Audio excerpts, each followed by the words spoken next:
Proprioception is your body's built-in GPS, the system that tells you where you are in space without even thinking about it. If you've ever tripped but caught yourself before hitting the ground, you've experienced proprioception in action. But here's the thing. Most people never train it directly, and when you don't use it often, your body's navigation system isn't going to work at its full potential.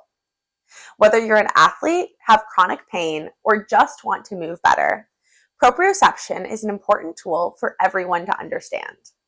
Today we're breaking down what it is, why it matters, and how you can train to improve balance, coordination, and even mental clarity. So, what exactly is proprioception? It's your body's ability to sense itself in space.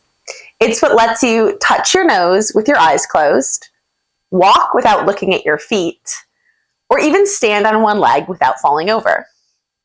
It works through a network of sensors in your muscles, joints, and skin that are constantly sending information to your brain about where your body is and how it's moving. The more fine-tuned this system is, the more efficiently you can move. Why does proprioception matter? Good proprioception keeps you steady, whether you're walking on uneven ground or standing on one foot. It's also key for preventing falls and injuries, especially as you age. When your proprioception is strong, your body reacts faster to unexpected movement, like catching yourself if you trip. It also helps in rehab after injuries by retraining your brain to trust your movements again. Proprioception helps you move with more control, whether you're lifting weights, doing yoga, or just going about daily life. Better body awareness means better performance. This system isn't just physical. It also affects your body's ability to feel present, calm, and connected to your body. Training proprioception can help reduce stress and even improve focus.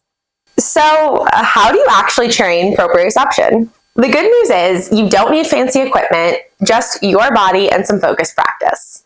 Today, we're going to be using one simple movement, balancing on one foot, and we'll add 3 different variations to progressively challenge your proprioception.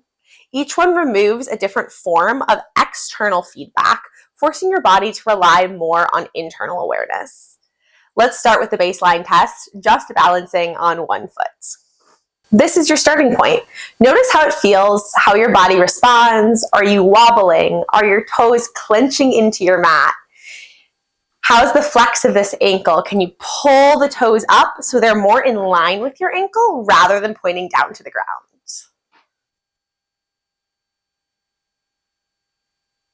For our first variation, we'll bring our hands to our hips.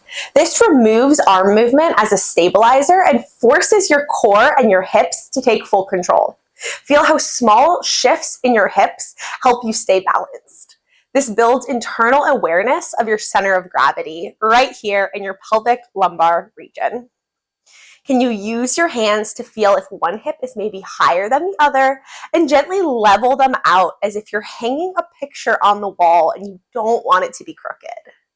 The other thing you can think about in all of these poses is pulling the crown of your head up towards the ceiling to help you lengthen and expand rather than collapsing down. Go ahead and try that on the other foot as well, just to even things out. Variation number 2, bring your foot back up. Find that flex in your ankle, spread your toes wide on your standing foot. And this time, our challenge is going to be closing our eyes. You can either bring your hands up to your eyes directly or just close them.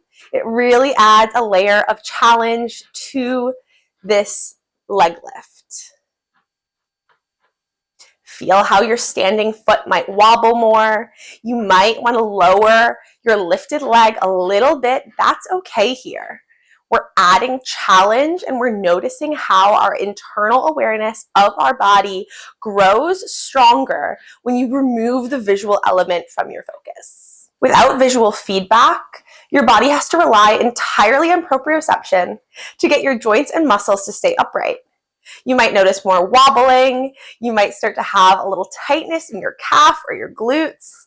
That's just your brain working harder to process where you are in space. And when you've had enough of that, you can lower your foot down, even it out on both sides, and come back when you're ready for variation number 3. For variation number 3, we're going to use a yoga block if you have one. You could also use a water bottle, a pillow, anything that's going to get you maybe about 8 inches off the ground. Place that block right in front of the foot you're going to have lifted off the ground. Bring the ball of your foot, the widest part below your toes, to the block. Think about pulling the crown of your head up and releasing any weight that you're pressing into the block, almost as if you're just barely hovering the bottom of your foot onto this block space. You can even bring your hands back to your hips to feel if they're even or not, and really force those hips to be in alignment with one another. This shifts the weight distribution and adds a little subtle instability, making your ankle, knee, and hip work harder to adjust. This variation strengthens joint stability and improves balance control in real-world movements. Remember, you're just lightly grazing the bottom of your foot onto this block. You're not pressing your weight into it. Go ahead and try that on the other side as well, and then we'll wrap it up. These 3 variations progress proprioception step by step, starting with your hands on your hips, then closing your eyes, and finally challenging yourself with the yoga block. As you train this, you'll notice that you get stronger, controlled, and more confident movement in everything that you do. Try these out and let me know which one felt the hardest to you. And if you want a full proprioception-based movement session, check out my next video right here.